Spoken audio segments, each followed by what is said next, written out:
This podcast is brought to you by Progressive Insurance. Do you ever find yourself playing the budgeting game? Well, with the Name Your Price tool from Progressive, you can find options that fit your budget and potentially lower your bills. Try it at Progressive.com. Progressive Casualty Insurance Company and Affiliates. Price and coverage match limited by state law. Not available in all states. Put us in a box. Go ahead. That just gives us something to break out of. Because the next generation 2025 GMC Terrain Elevation is raising the standard of what comes standard. As far as expectations go, why meet them when you can shatter them? What we choose to challenge, we challenge completely. We are professional grade. Visit GMC.com to learn more.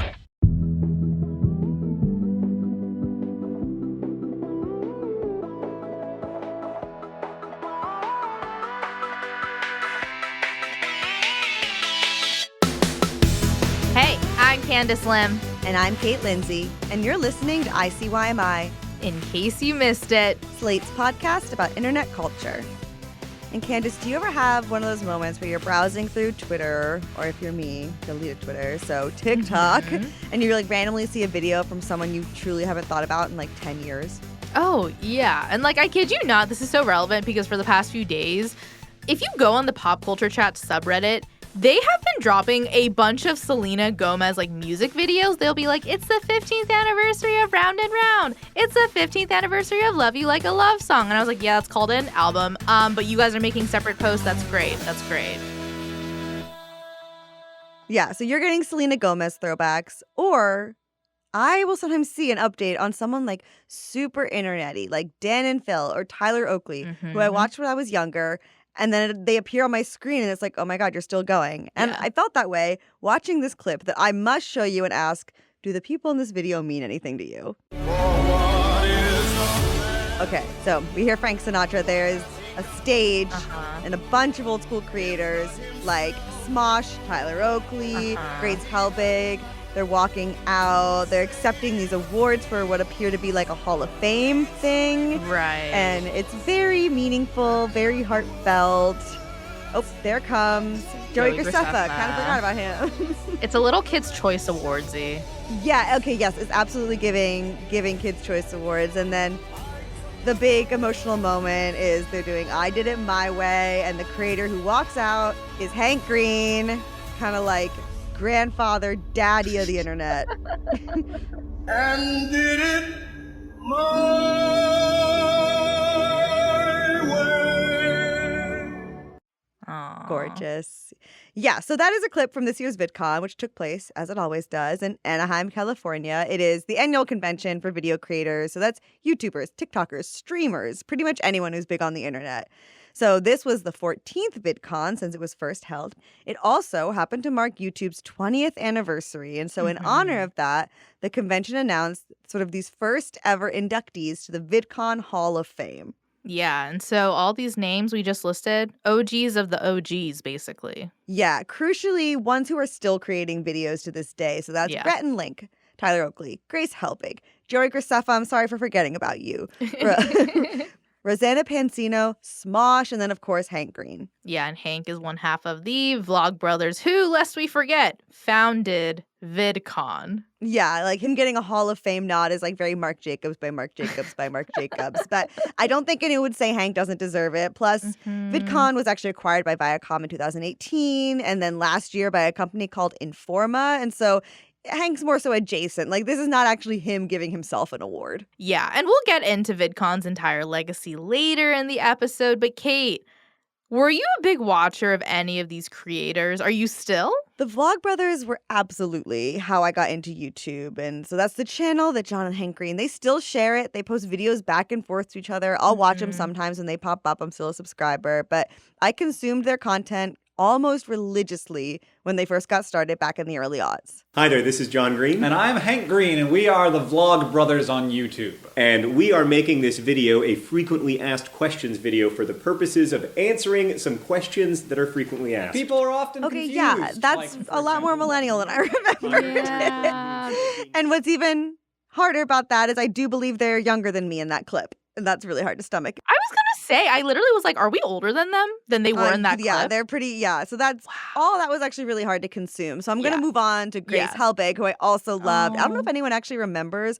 She had all this drama with My Damn Channel. It was like the original Call Her Daddy Barstool controversy. So I love Grace. Still will watch her sometimes. I definitely watch Tyler Oakley. The craziest thing about that lineup, that Hall of Fame lineup, is 2 of the people on stage have beaten cancer. Yeah, because Hank Green was diagnosed with Hodgkin's lymphoma in 2023. And then 2 months later, Grace Helbig announced that she had been diagnosed with breast cancer. Yeah, that was a rough summer to be an OG YouTuber fan, but they both have shared that they are now cancer-free and now in the VidCon Hall of Fame. So I think that's another reason why so many people found this TikTok video so emotional. Like, we've been through a lot with them. Yeah, and some of the comments were things like, my middle school self is losing it right now, and these people really raised me. And you, listener, like many commenters might be saying, where's Jenna Marbles? Where's Ryan Higa? Which is valid, but it seems the criteria is creators who are still very much YouTubers, which, Jenna and Ryan nor are, I guess, other OGs like Lily Singh and Glozell and so many early creators of color who I also feel were like a bit of an omission from this very white lineup. But Candice, did you watch any of these creators? Oh, totally. A big Tyler Oakley fan. Love Grace. Vlog Brothers, I was into them as well. I think it makes me wonder how stuck in amber these creators are because honestly, Tyler Oakley looks not 1 day older than he did when he collabed with Troye Sivan. My personal mission in life and now on this podcast is for Troye Sivan to never forget that he was a YouTuber. But, almost everything about VidCon these days makes me feel old because it's gone from kind of this scrappy YouTuber meetup to this full-blown, brand-sponsored, up to 75,000 attendee event that's now posting nostalgia bait about my childhood. And it's also always just been a really good marker of where internet culture is at any given moment. Yeah, and Kate, you and I have both been to VidCon in the past, but we weren't able to make it this year. So let's bring in someone who was there so we can really dive deep into how basically the Oscars for vloggers has changed over time. And let's get into that after a short break. When we come back, Yahoo News senior entertainment reporter Kelsey Leekman joins us to talk about what went down at this year's VidCon and what it may mean for the future of video creators online.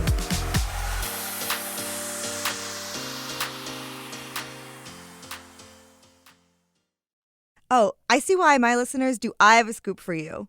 So what is it, you ask? It's that Discover is accepted at 99% of places that take credit cards nationwide.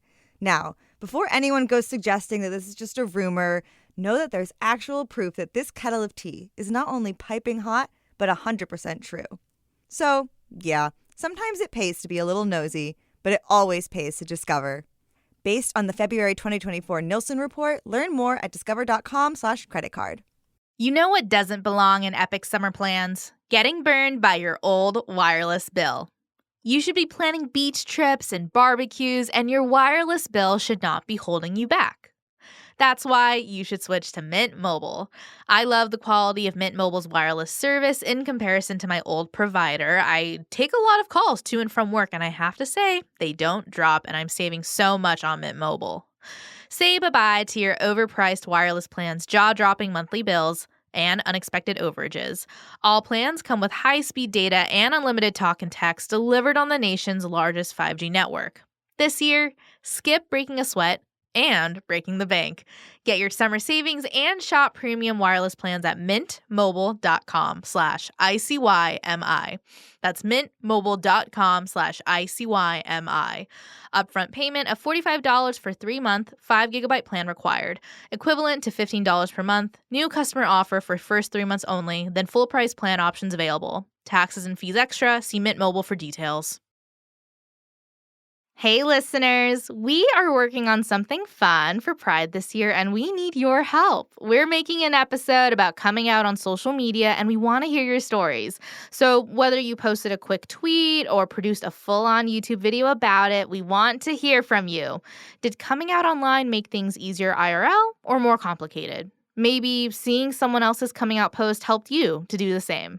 If you've got a story, we want to hear it. Send us a voice memo at ICYMI@slate.com, and you might be featured in this future episode. All right, back to the show.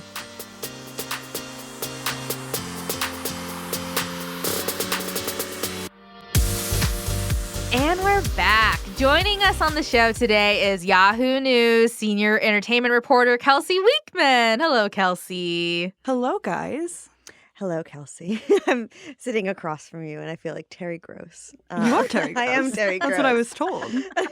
And that's what I see. Yeah, that's what you see sitting across. So you're on the show today. You've been on the show many times before, and you've also been to many VidCons. And so as a veteran of the sport of VidCons, maybe could you just give like a few line explainer as to like what is VidCon? Yeah, so it is this annual convention for creators, their fans, and members of the larger creator economy. It's where creators gather to do like panels, they do chats, they do meet and greets. It's really just like the big convention for like internet people. I like to always note that VidCon is in Anaheim, which if you know, that's where Disneyland is. You can see Disney from there. Right? And I think there's something there of like VidCon is the Disneyland of internet culture. Like every character you could think of shows up at some point, but also you can't go to Disneyland too much. You will be disillusioned.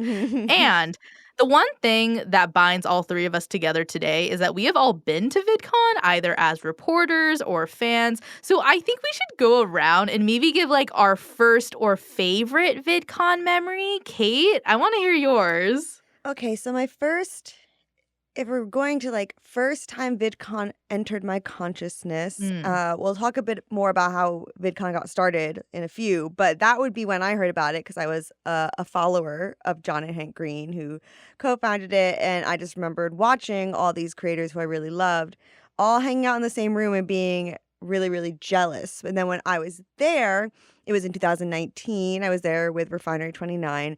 It was the 10th VidCon, so it was kind of like that was like supposed to be the celebration, but what I really remember being there was that no one gave a flip about the YouTubers that were there. It was all about TikTok. TikTok had just started. And so I actually think going to VidCon in 2019 was probably the first time I ever felt old.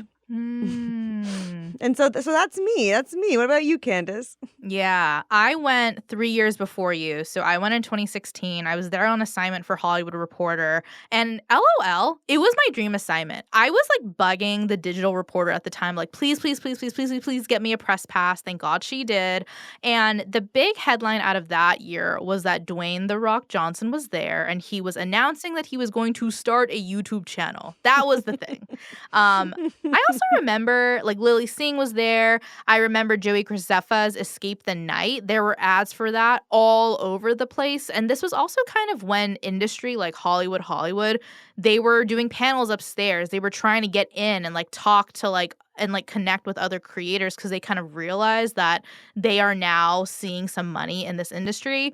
And my big meet and greet was that I snuck into a Casey Neistat like Samsung after party, unto which I met David Dobrik when he truly wasn't big enough yet. But I look back at that time and I'm like, the amount of canceled people in that room could fill a nation. Anyway. Kelsey, I'm actually curious because of all the VidCons you've been to, is there one that like stands out the most to you? Oh my gosh. Well, I didn't even go to VidCon until 2022. So I was like watching it, reporting on it from afar for like many years. Very jealous that you guys got to go these like premium years because it really did used to be like where all the big people came together and all their fans came to see them now. And we'll talk about this. But like I couldn't even tell you who like the one big person was because there was one big person for like 15 different people this time around in 2025. But when I first went in 2022, Minecraft YouTubers had just really started to be able to bring out a big audience. The Dream SMP, which is basically like a hype house of young men who create Minecraft roleplay content. That was what people were lining up for hours and hours to see. They were the Beatles of the time. But and that is just such a funny thing to think about now. That's also when like Drew Afuelo and like a lot of other big like TikTokers had just started doing like meet and greets and really like started to get people post-pandemic out of their houses. I was going to say, because the VidCon was canceled in the literal sense, not the cultural. Because like 2020, and then there was going to be a 2021, but then that got moved, and then that got canceled. So 2022 was like a big return. Did it feel like that at all when you were there? It felt like it was. I think it was the first and maybe only time that TikTok was the big sponsor. Yes, yeah. So it was there was all this not only just like returning from the pandemic. I think they had to like move it back in like 2021 to like October or something.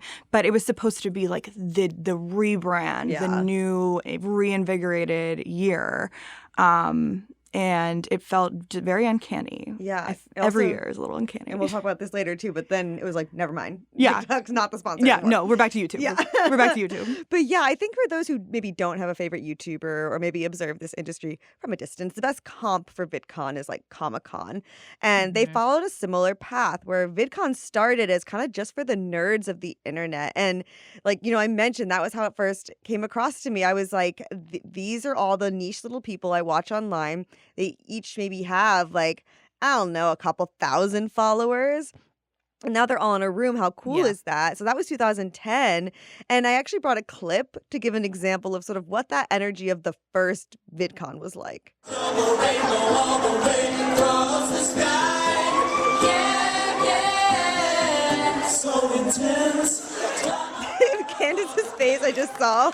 I genuinely thought that was a church service for a youth group in Riverside, California. I mean, there's a presentation in the back. I was waiting for lyrics. It was Hillsong. Oh my God, that is exactly what it looks like. I was trying to like put my finger on how to describe how that vibe is so different from what it is now. And exactly, it is giving church youth group in a room. Yep. What it actually is a musical quartet called the Gregory Brothers. Yep. And they used to kind of songify viral moments. That one, of course, being their big one, which is of the iconic double rainbow viral video, which is just someone seeing a double rainbow. So very like rudimentary internet happening there. And they were performing live in front of, and I do think everyone there would be okay with me saying it like this, nerds. The initial crowd, it was 1,400 people. They were mostly followers of John and Hank Green, who literally called themselves, quote, nerd fighters. They were like extremely online before it was cool, but like that doesn't make them cool. Like that makes them weird. And with all kindness. And VidCon was the opportunity for everyone who shared this online space to finally meet IRL. So it was very quaint and silly. And like when I say they're weird, just know it's coming from a place of they were the really weird and I was so jealous of them. So like I don't know what that even makes me. Yeah. I don't know. Were you aware of VidCon in its early days, Kelsey? Yeah. Oh my gosh. I always wanted to go. I was completely locked in. I was a huge Vlogbrothers nerd fighter, as they called us. But I would say that my relationship with the internet was very much like Tumblr based. Yeah. And so anything I knew about YouTube had been like brought over to that platform. And now it feels like it's just very much in YouTube, contained in that. Yeah. Yeah. Wait, so when you finally went, that's like over 10 years since we first heard about it. Like, what was it? Were there any moments that you had where you were like, oh my God, I'm at the iconic blank. At the iconic Anaheim Convention Center. I'm at the iconic Expo Hall AB. Yeah. or do you really guys remember like the iconic Cheesecake Factory where the Brit crew would always go every year? Oh, They yeah. were like, we love the portions. I did go there. Yeah, I did absolutely do that. Yeah. I think as three people who wanted to go to VidCon before we actually went, I think there's still this mystery around, like, why do creators go to VidCon? Why do fans want to go so bad? I think part of it is that VidCon is this, like, sanctioned place where nerdy fanboys, creators, had fans of their own. And while that comes with fun things like meet and greets, it also comes with this power dynamic that creators might not always feel in their regular life. And that is something that is still so hard to understand or quantify the magnitude of even today.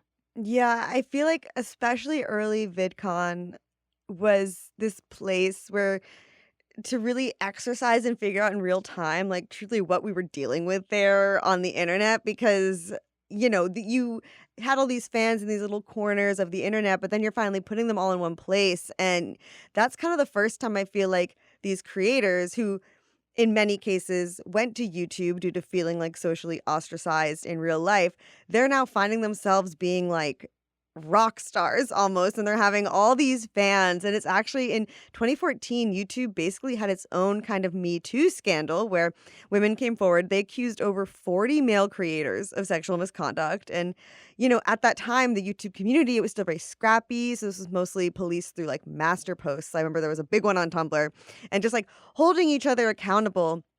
And that was just like, you know, it's not like, a solely VidCon thing, but I feel like VidCon was a big part of this industry and this community, like figuring out what it was and the idea that like an internet creator was basically to certain people just as big of a celebrity as like a traditional celebrity. Yeah. And I think what's also interesting is the way sponsorship has changed, but also who is present at VidCon. Because let's talk about the vid in VidCon. You know, when it first started, VidCon was clearly for YouTubers, and then short form video became all the rage. And now live streaming feels like it's really started to dominate. Kelsey, did you have a sense of the types of creators who were at VidCon this year? Did one medium feel more represented than the other? Oh, 100% YouTube was the main medium represented, which is so interesting because, again, it was so different from 2022 and TikTok had such a big presence. But I think it's very interesting because TikTok is obviously this huge discovery platform. You hear that all the time. People say, oh, it's very easy to go viral on TikTok. It's much harder on YouTube, and YouTube is where it's easier to make money. It's the best, just like it's not even a question. It's the easiest platform to monetize, and people who are there are, you know, not lifetime, but like career creators. Like that is their job. That is all that they do for the most part. And so I feel like because of that community element, that is what VidCon this year clearly really wanted to generate, was a lot of community members who are willing to fly out to Anaheim and instead of going to Disneyland, going to the Disneyland of creators. But there were so many community members there specifically for YouTubers. And I got to say, they were very young. They were a lot younger than I was thinking. There were a lot of, I would say, like under 15-year-old boys. Whoa. Many of them aspiring creators themselves, but they were very loud and they were very present. And they seemed cool. Like they thought they were cool. So maybe other people think they're cool as well. I can't speak for that coolness factor, but like it was just very interesting. The like community event, it felt like, that was around these YouTubers. That's actually has been hard to stomach, having internet culture become like cool and trendy. Because I feel like a lot of us really learned some important life lessons by being weird on the internet, and now there's just not space for that. No. Like it's been gentrified by the cool people. Was there anyone, like, obviously, so the 15-year-old boys were having a great time. Was there any creator that like you saw or that you were like do you get starstruck at all, or is there anyone you really wanted to see? Oh my gosh. Well, this year was really interesting because for the first time ever they had these Hall of Fame inductions, and that was that involved like Hank Green, Rhett and Link, Smosh, Grace Helbig, all these people who were my heroes. Yes. And I was in the press section of the Hall of Fame ceremony. Oh my God, yes. When all these people were walking up and accepting their awards, and there was a group of, I would say, like 7 to 10-year-old boys sitting directly behind me, talking through all the speeches. I would commit violence. But to answer your question, I was so starstruck by Hank Green that I was physically shaking talking to him and seeing him in front of me. And I didn't expect that reaction. Like because he is pretty normal and like really easy to talk to, but I was so starstruck by that. I mean, it's so funny because that was kind of compounded by the children screaming for J-Man Curly. Oh, I have no...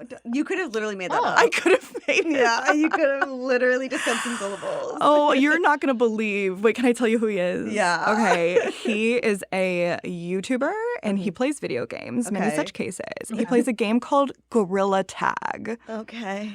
And it is slightly probably what you think it is. It is a game where you play as a gorilla and you play tag.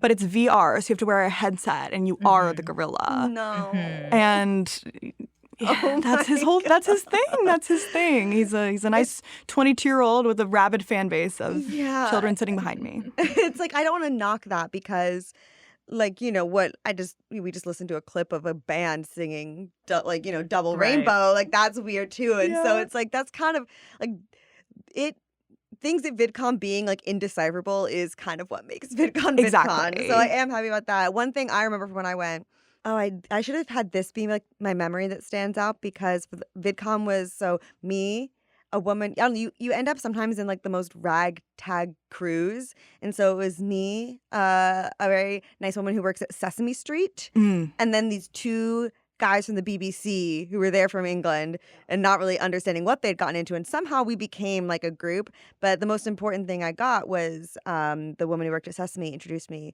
to a drink called a Malibu Bay Breeze, which is, I was like, what do I order at this open bar? Like, I don't really like, the easy things coming to mind I don't really like. And she's like, Malibu Bay Breeze, and I didn't know what that was, and I drank many of them. It was at the YouTube party, so yeah. That is a formative experience. I love that. But, my big thing is that even though social media platforms like TikTok and Instagram Reels, they've been able to take some attention away from YouTube, I still think, and what you're kind of talking about proves this, YouTube is one of the most stable platforms. And I wonder if VidCon speaks to the temperature of like who is really dominating and pushing internet culture each year. I want to get into that after the break. When we come back, why TikTok may win the social media battle, but YouTube will always win the content creator war.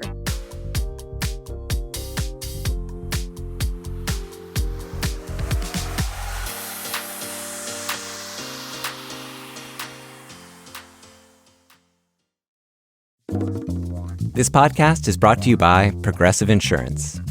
Do you ever find yourself playing the budgeting game, shifting a little money here, a little there, just hoping it all works out?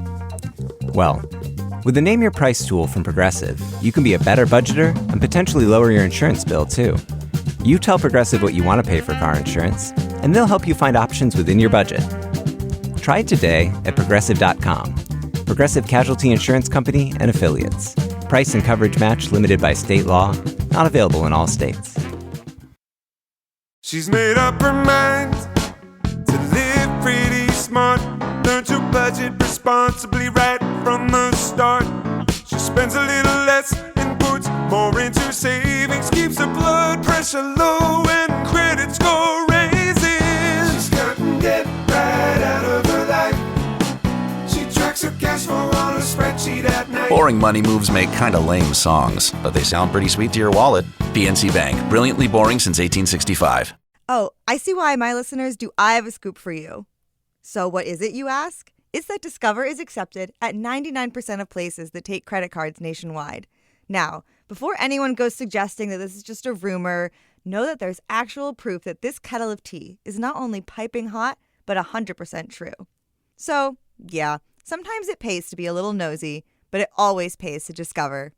Based on the February 2024 Nielsen report, learn more at discover.com/creditcard. Hey there! If you love our podcast, then maybe you should consider subscribing to Slate Plus to immediately unlock bonus episodes. Plus, you'll access ad-free listening across all your favorite Slate podcasts, including bi-weekly bonus episodes of our show. Subscribe now on Apple Podcasts by clicking Try Free at the top of our show page, or visit slate.com/ICYMI Plus to get access wherever you listen.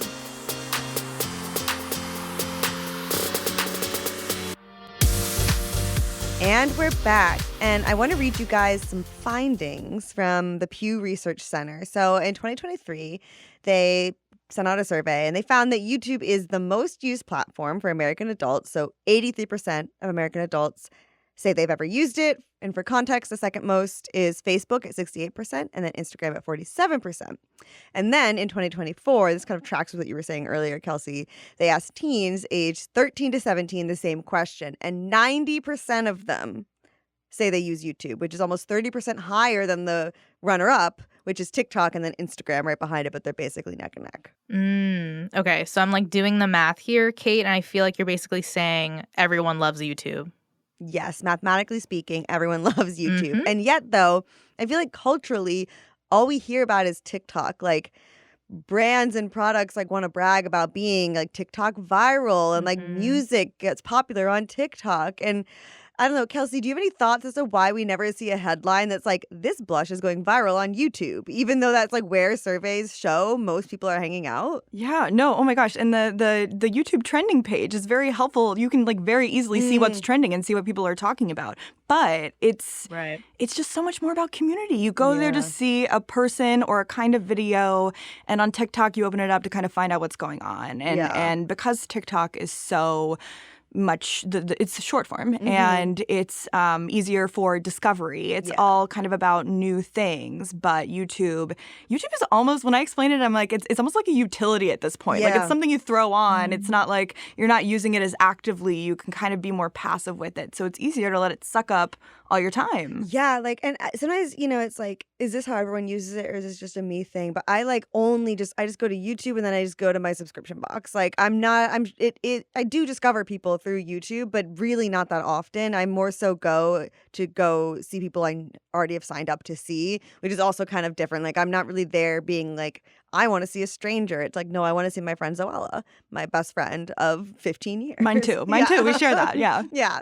And actually since 2018, which is when Pew started including YouTube data in these surveys, YouTube has always been the most popular platform for adults. And yet, we were talking about this. I remember when I attended VidCon in 2019, it kind of felt like YouTube's star was fading because it was the 10th year of VidCon. And I showed up being like, I want to write about like these OG YouTubers and where are they now and what has it been like to have like 10 years of VidCon. And then it was kind of like I get there, everything's about TikTok. I go to this panel that is for like 10 years of VidCon with YouTubers, and it's like in like a side conference room. Like there's hardly, I would say 30 people tops are there.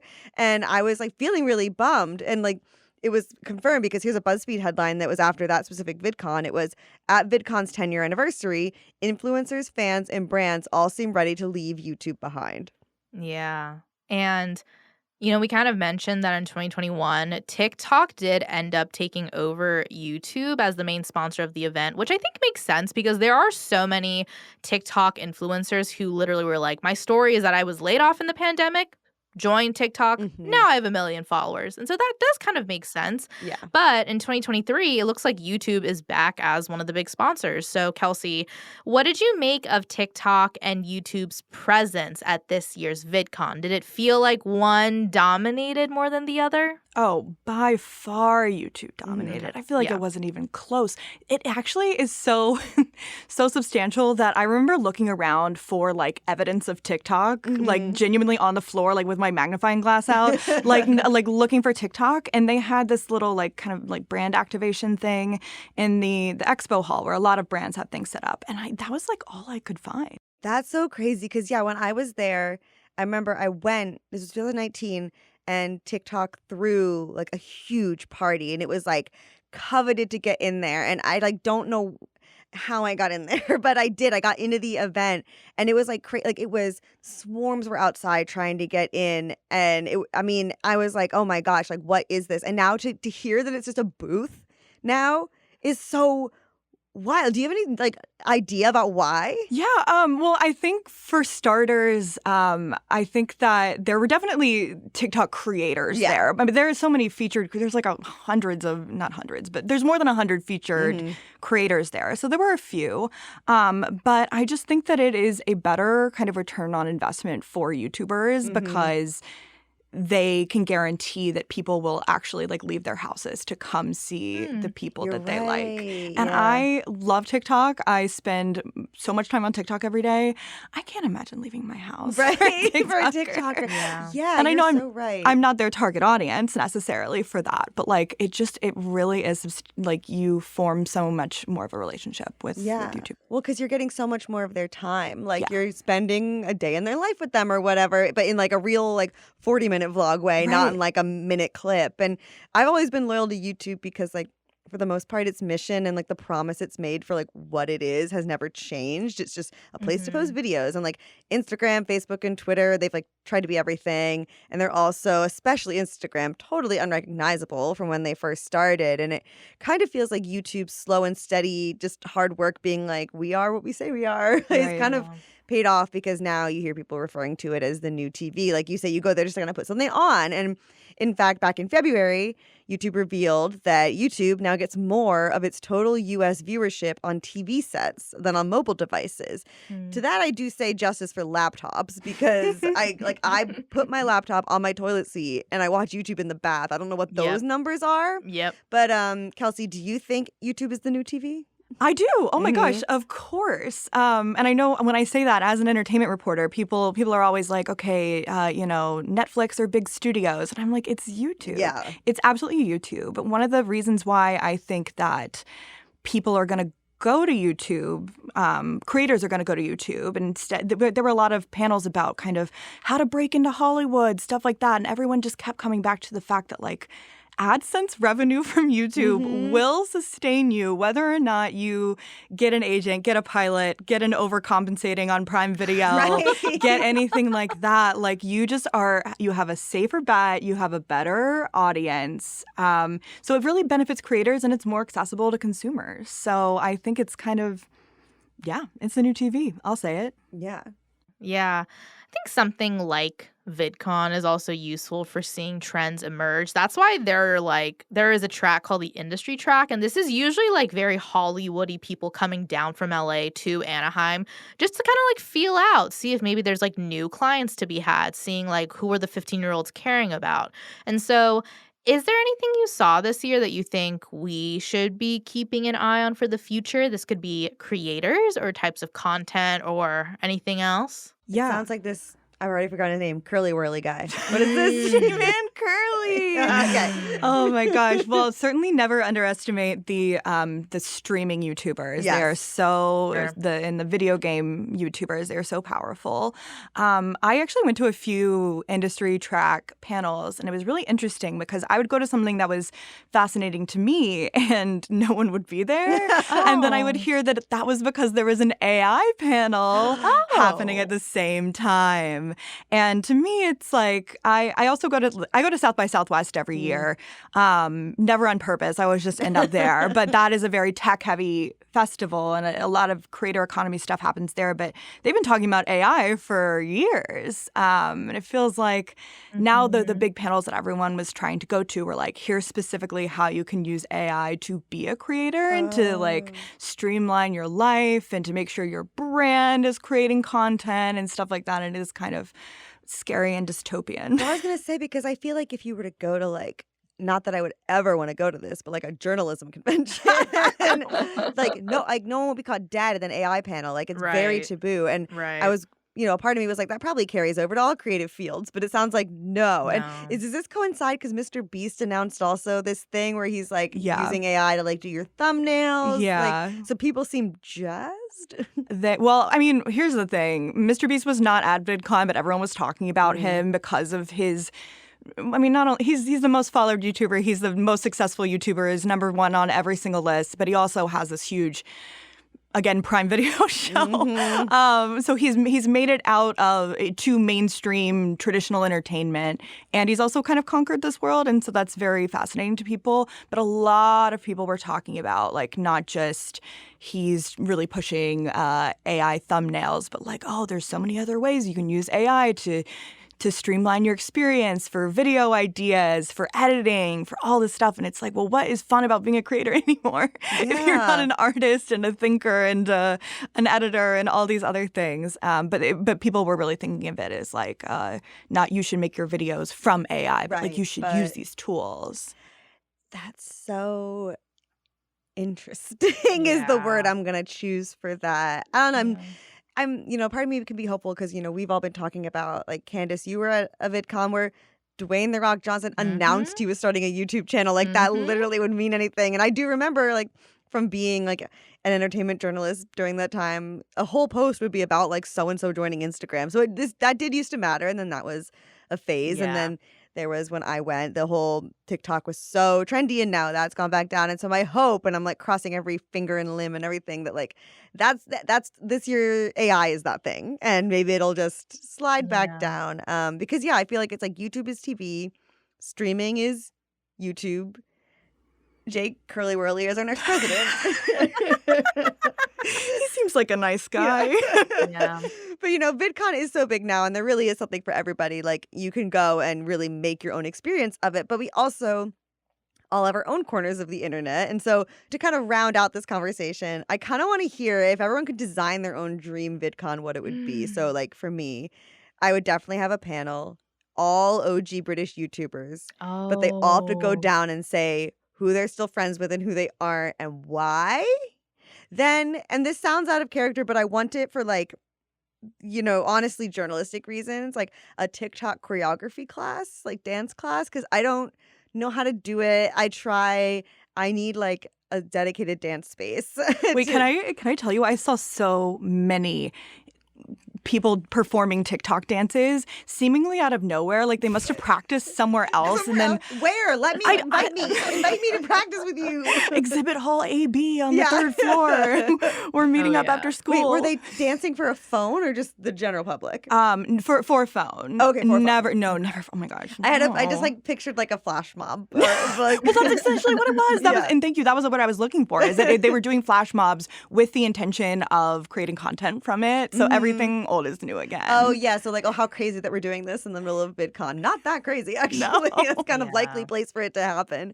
And I guess the third thing I would want, given that the rest of the convention is people breaking out into TikTok dance flash mobs, like a kind of ASMR-inspired Zen room where you go in and it's just like, you can, maybe it's like, I don't know, you have headphones on, you listen to it, or you can like do a little Zen garden, or like, I don't know, cut some kinetic sand or whatever, like all that stuff. I want a room to kind of disappear. So that's mine. Candice, what would yours be? Okay, Kelsey, I like this. I like this thinking of how like there was a panel you wanted to go to, but there was like another panel that kind of like took the audience away from it. So I'm trying to think of like what's the panel I would go to. This might be such an e-boy answer, but Vinny Hacker, is that a name on everyone's lips in this room? I can't even tell you, Kelsey, how much Vinny Hacker comes up in our meetings. Because of Candice. I haven't heard that name in years. Yes, and I wish I could say the same. I haven't heard that name in hours. I don't know. Yeah. So unfortunately, I do have a small. It's undiagnosed. It's fine. Like Vinny Hacker, maybe an obsession. Undiagnosed.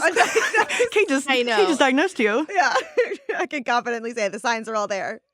Yeah. So he recently did this thing where, like some people will compete like professionally in like e-game tournaments and it's like televised. There's a million angles and extremely good lighting, but they're just playing video games live. Mm-hmm. I would like something like that, but at the same time, it's almost like a cooking show where he's playing the video game and he's also teaching us how he takes his like thirst traps. I just want to know because his angles are actually revolutionary. Oh, like a thirst trap class. A thirst trap class. Yeah, BTC. featuring Vinny Hacker. There you go. Yeah. That's what I want. Yep. Okay. Kelsey, what about you?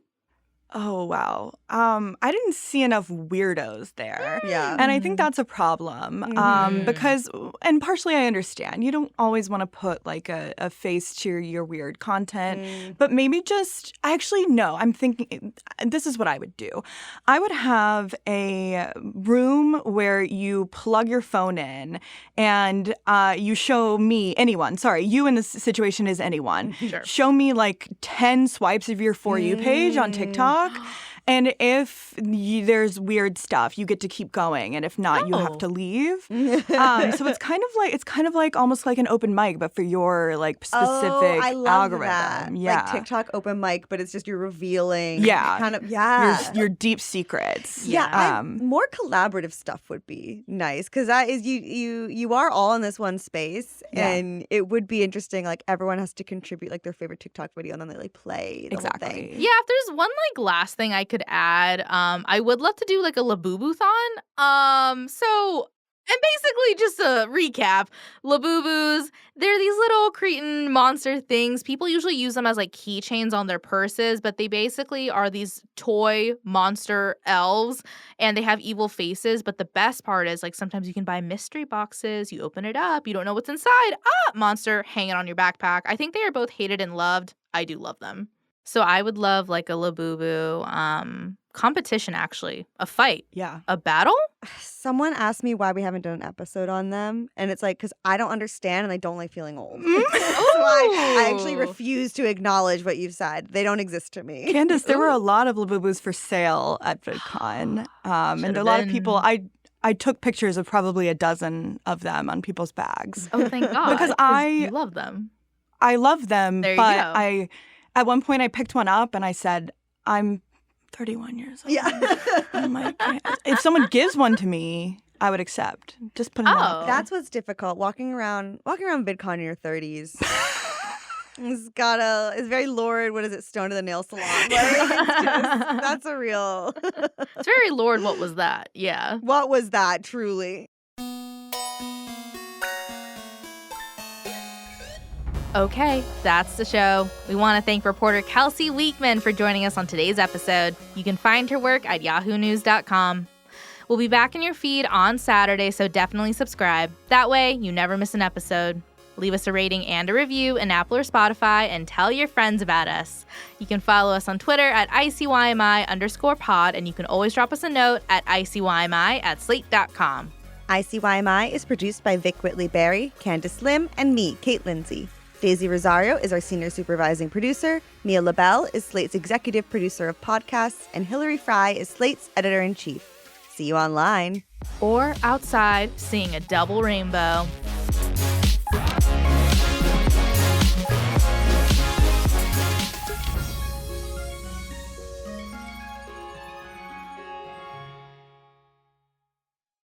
This 4th of July, celebrate big savings at Mattress Warehouse. Save up to $1,200 and get a free adjustable base with select mattress purchases. Plus, enjoy 0% interest financing, our 1-year low price guarantee, and free next day delivery. Better sleep starts now, only at Mattress Warehouse.